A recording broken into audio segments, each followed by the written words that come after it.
A low-level bank employee spots a billion-dollar loophole. He notices that every single customer who comes in to withdraw money never once questions the 1 cent fee deducted from their account. What if he skimmed 1 cent from every account? He'd be rich. The bank he works for has 9.5 million customers worldwide. The bank charges different service fees depending on the account type. If he could pull 1 cent from every single account, that's $95,000 a day. Sounds insane, right? But someone actually did it. This film is based on a true story. His name is Iman, an ordinary bank teller. The moment the idea hit him, he got to work. He wrote a computer virus, disguised it as a work email, and sent it to his supervisor. His boss didn't think twice. He opened it, just like that. Iman had full control of his computer. He could watch everything the man did in real time, through his supervisor's machine. He spread the virus to every computer in the bank. When the servers in the network center crashed and tried to reboot, they needed a password. Iman got the password. Now he had access to the bank's servers, and every single customer's account. He charged 1 cent to all 9.5 million accounts, labeled it a service fee, and just like that $95,000, but he couldn't transfer it to his own account. Way too risky. So he dug through the system and found an account that hadn't been touched in 10 years. He moved the money there. Есть! Есть! Есть! Then a hard knock at the door. Turns out his father had taken out a loan from loan sharks, and they were here to collect. Iman had the money, but hadn't gotten to it yet, so he did the only thing he could. He jumped out the window. He dove into a cab and they took off through the streets. While they were flying through traffic with loan sharks on their tail, Iman had to figure out how to actually get the cash out safely. Wire transfer was out too many records. ATM was out daily withdrawal limits. The only option was to walk into a branch and take it out in person. Using his knowledge of how the bank operates, Iman forged a company email and pre-notified the bank that someone would be coming to make a large withdrawal. Meanwhile, the guys behind them had pulled out guns, but the cab driver wasn't your average guy. He didn't flinch. He floored it.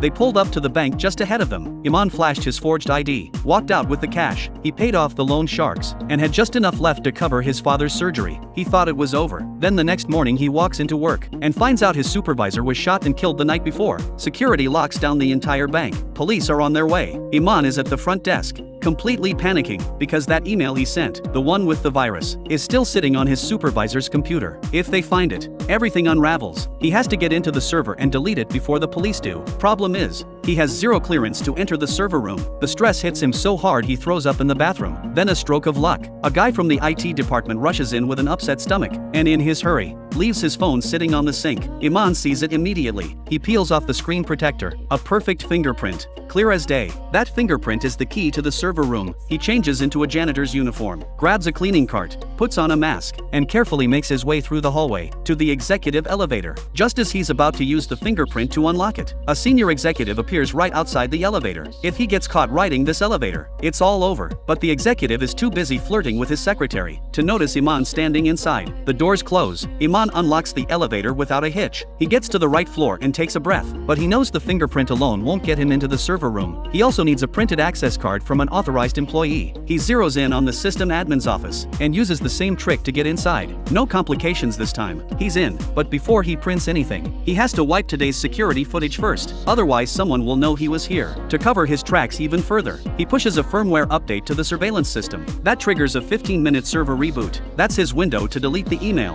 Then he prints the access card, picks a random employee with the right clearance, and prints out their ID. No time to waste. He rides the elevator back down and walks into the server room, but he has less than 9 minutes before the surveillance system comes back online. He has to find the right server and kill that email now. For once, things go his way. He finds it fast. What Iman doesn't know, the moment he used that access card to open the server room door, an alert fired off on the police system. Officers rushed to the server room to check it out. They searched the whole place. Nothing, because Iman had already slipped into a supply closet. He strips off the janitor uniform, puts his work clothes back on, and gets back to his desk, just seconds before the officers reach his section. When he watches the police walk out carrying his supervisor's computer, he finally breathes. Everything that happened over the past few days felt like a dream. Backed into a corner, he made a crazy move, and somehow pulled it off. Iman thought it was done. He thought his life could go back to normal. He was wrong. The moment he decided to steal that money, he opened a door he couldn't close. The surgery went well, but recovery was going to cost far more than the operation itself. He looks at his father lying weak in that hospital bed. Then he looks at his bank account. 2 digits left. He has no idea what to do. Then he turns around and sees the logos of 8 other banks on the ATM behind him. And just like that, a new idea starts forming.